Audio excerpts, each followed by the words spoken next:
En ese tiempo, el sol aún no había salido, pero algo inesperado ocurrió. María Magdalena, con el corazón roto, se dirigió al sepulcro de Jesús. El lugar donde habían colocado su cuerpo estaba ahora vacío.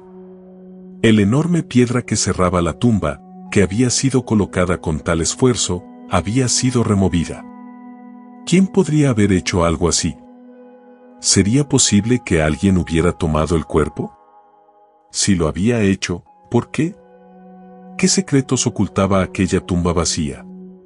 María, desconcertada y temerosa, corrió rápidamente hacia los discípulos, llevando consigo una noticia tan desconcertante como aterradora: se han llevado al Señor de la tumba, y no sabemos dónde lo han puesto.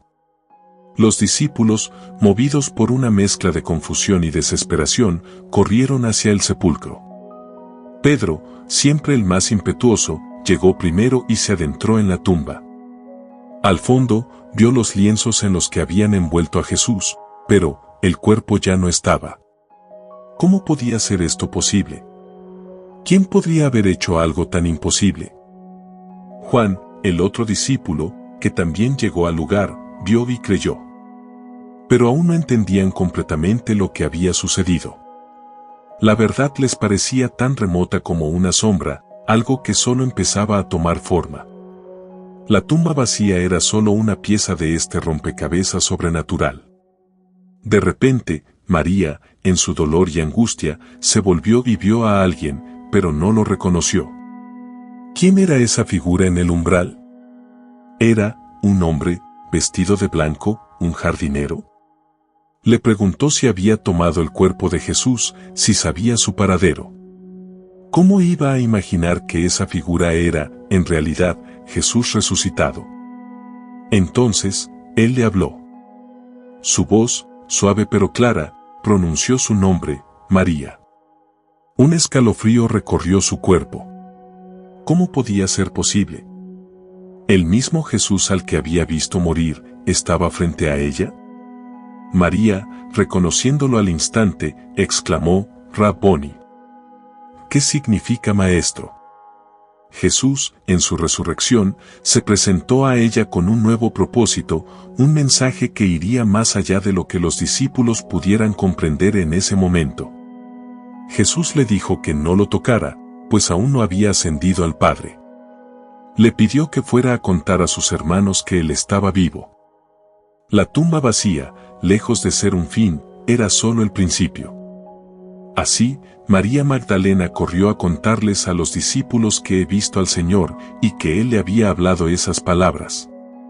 Más tarde, ese mismo día, Jesús se apareció a los discípulos.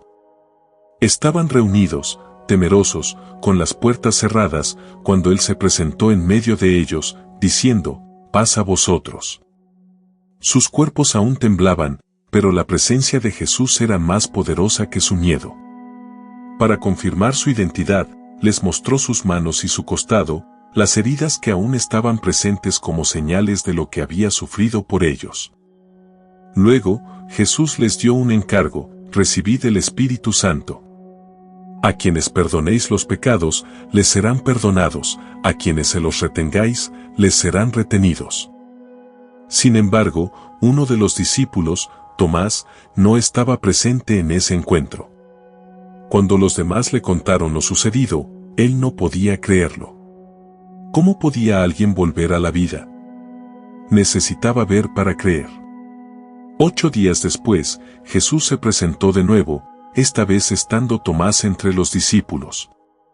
Al verlo, Jesús le dijo directamente: «Pon tu dedo aquí, y mira mis manos, acerca tu mano y métela en mi costado, y no seas incrédulo, sino creyente». Tomás, asombrado y avergonzado, exclamó: «Señor mío y Dios mío». Jesús respondió: «Porque me has visto, has creído, bienaventurados los que no vieron y creyeron».